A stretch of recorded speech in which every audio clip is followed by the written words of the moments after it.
Alright, welcome back guys. So in this video, we're now going to talk about the second mind of the two.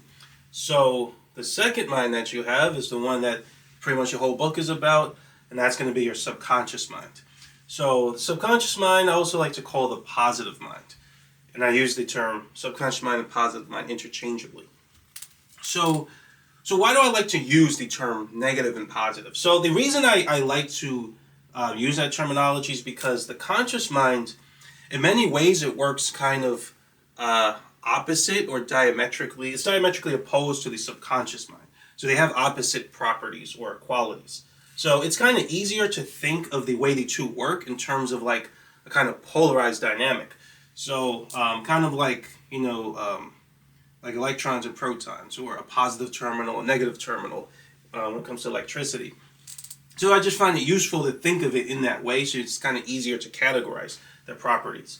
Now, eventually we'll probably grow out of that terminology because once we talk more about the subconscious mind and how it works and its relationship to the conscious mind, the framework is actually getting a little more complicated than what we're talking about here. And then in my mind, I just kind of feel like it grows out of this terminology necessarily. But in the beginning, I find that a lot easier to think of it in terms of positive and negative. Or I feel like, learning it will be, someone learning this for the first someone learning it for the first time, it'll be easier for them to think in terms of negative and positive. So the subconscious mind, like I said, is the positive mind. So what are the properties of the subconscious mind? Actually, before I get into properties, I want to just basically establish that the subconscious mind actually has the ability to think just like the conscious mind does. So it has its own thoughts. The conscious mind has its thoughts, and the subconscious mind has its own thoughts, right? And they're separate thoughts. And you're thinking with both minds all the time concurrently. It's not like you think with with the conscious mind, and then you don't think with that, and you think with the subconscious mind, and you don't. That's not how it works. You're thinking with both minds all the time concurrently. Now, what subconscious thought is and what it means for it to express itself is, we'll talk more about that in a little bit, but for now, just know that there are two different types of thoughts. So what are the properties of the subconscious mind?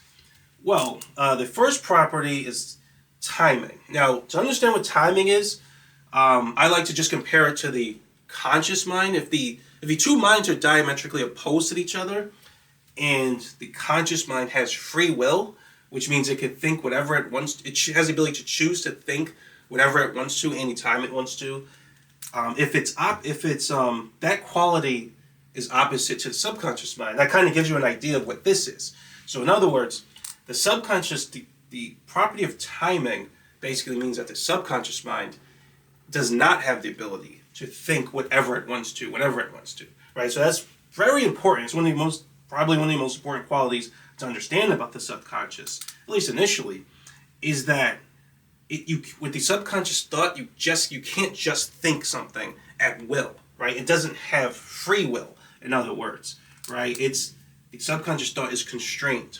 So, as an example, and this is super random, it's not exactly how subconscious thought works, but just as an example, let's say I want to imagine myself walking down the street, right?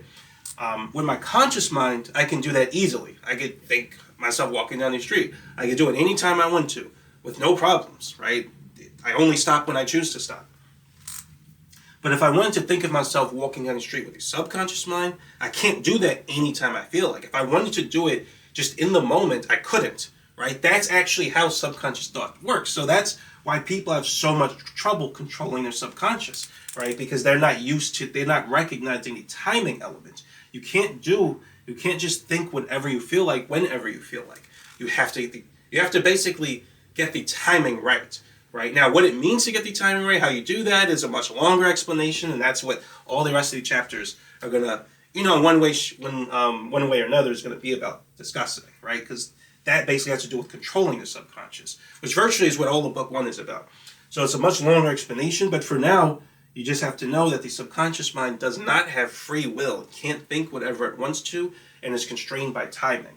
If I want to think of myself walking down the street with my subconscious mind, I have to basically get the timing right. I can only do it in the proper time.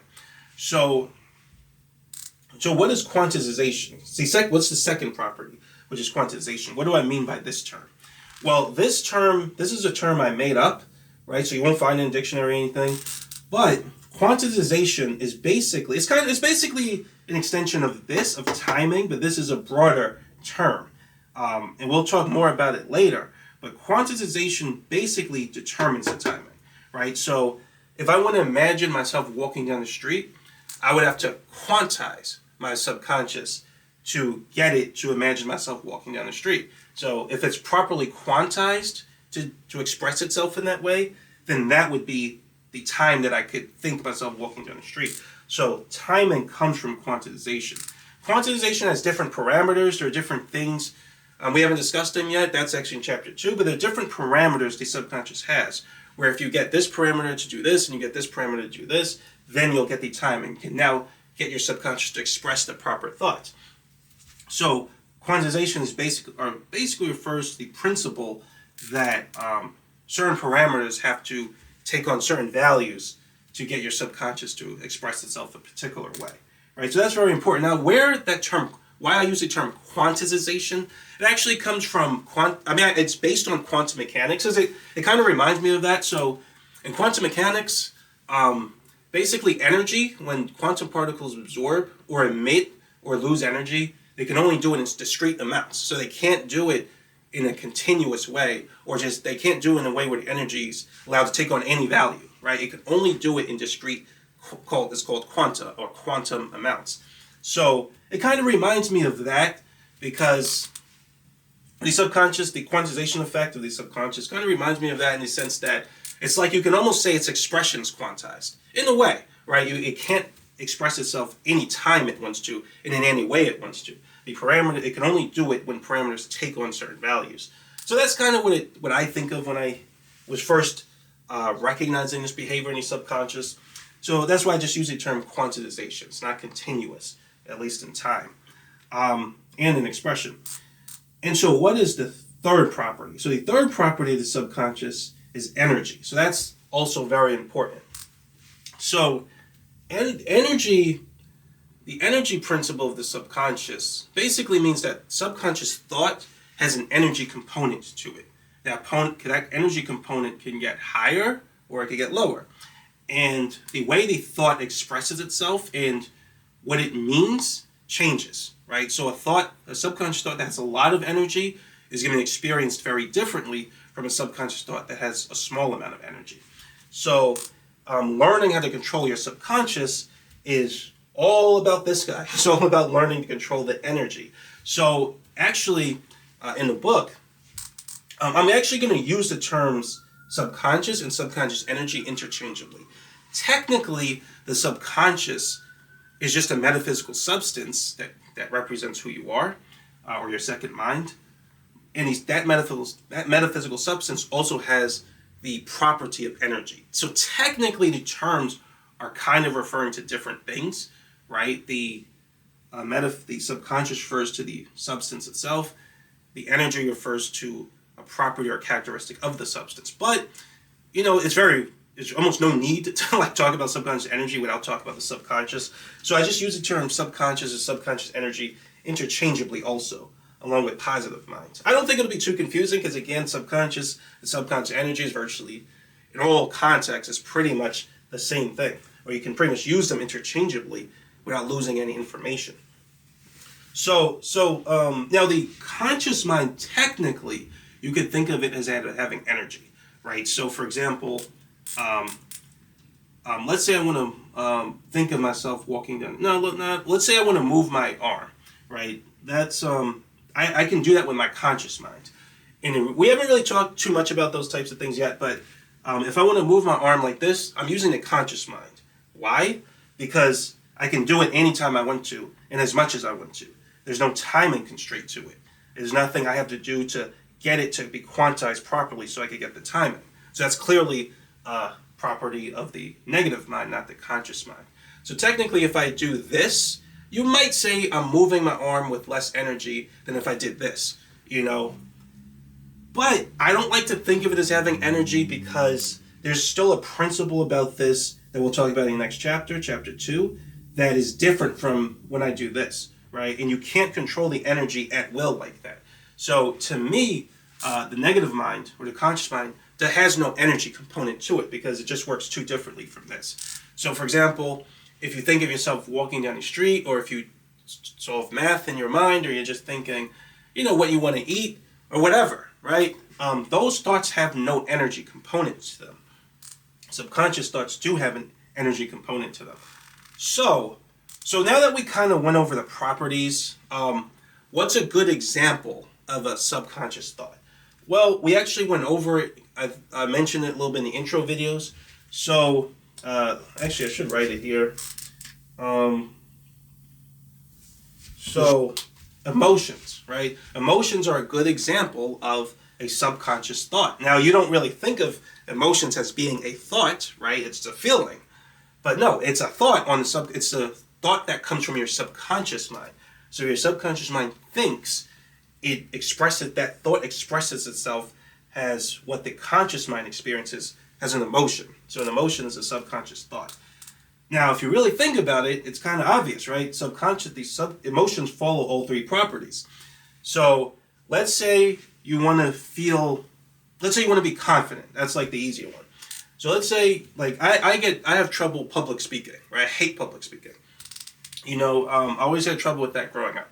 Let's say I'm on stage, I'm about to give a speech in front of a crowd, and I just want to feel more confident, in my public speaking skills. I would have trouble doing that, right, on command, right, in the moment. If I'm on stage speaking to people, I can do this easily, no problem, right? It doesn't matter how uncomfortable I am speaking in a group. I can do that anytime I want to. But if I want to be confident, which I would love to be in that circumstance, because it would make it easier for me to give a public speech, it would be hard for me to do that, right? In other words, the timing isn't there. As much as I want to, I can't do it. I can't just make myself feel super confident. In other words, my subconscious won't express a subconscious thought related to confidence. Why? Because it's not the proper timing. And it's not the proper timing because I haven't quantized my subconscious to do it, right? So if I want to experience or feel emotion in that moment, I have to get the subconscious to be able to. So I have to do something with it so that the timing window opens so I can feel emotion. What I have to do with it involves quantization. So I have to get it to become quantized to feel emotion. And then, if I do manage to get the quantization right, open the timing window, now it's a question of how much confidence I feel. So that's the energy component.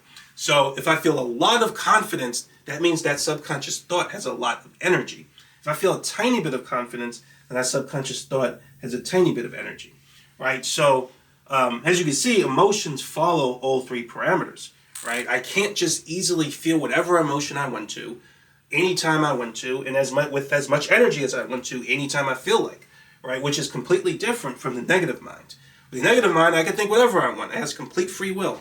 I can think whatever I want to, anytime I want to, and as much as I want to, right? And so yeah, there are other types of subconscious thought. This is the easiest one to recognize, so we're going to start with this. In chapter 3, I go over the other version, the other types of subconscious thought, or the other expressions of subconscious thought. Emotion is just one of them. There are others, but we're going to talk about that later. So I think that's pretty much it. So that's it for this video. These are the three properties of subconscious mind. So they're very important. As you can probably see, they're definitely different from the conscious mind. You probably already kind of perceived a lot of this behavior in your own mind, especially related to your emotions, but you probably never thought of it in a kind of almost algebraic, right? Almost algebraic-like way that I'm putting here. So a very clear sort of list of properties. But it's important to start thinking this way, because this is going to govern everything you do with your subconscious mind. So all these stuff I talked about in intro videos are going to be all related to basically these main three properties, right? So pretty much the whole book is us learning how to control this so we can get more of this. You know what I mean? We're going to learn how to control quantization so we get more energy. And once you learn how to control that, you basically learn how to control your subconscious. So yeah, that's pretty much it. I think in the next video, we're going to talk a little bit about how to control the subconscious, or what quantizes it. we're not going to really go in depth at all now. I think I don't really tell you how to control the subconscious till chapter 11. Because there's way more stuff to cover. But we're going to talk about the most basic process of what determines quantization. Right, so that's pretty much it for now. Thanks for watching, and I'll see you next video.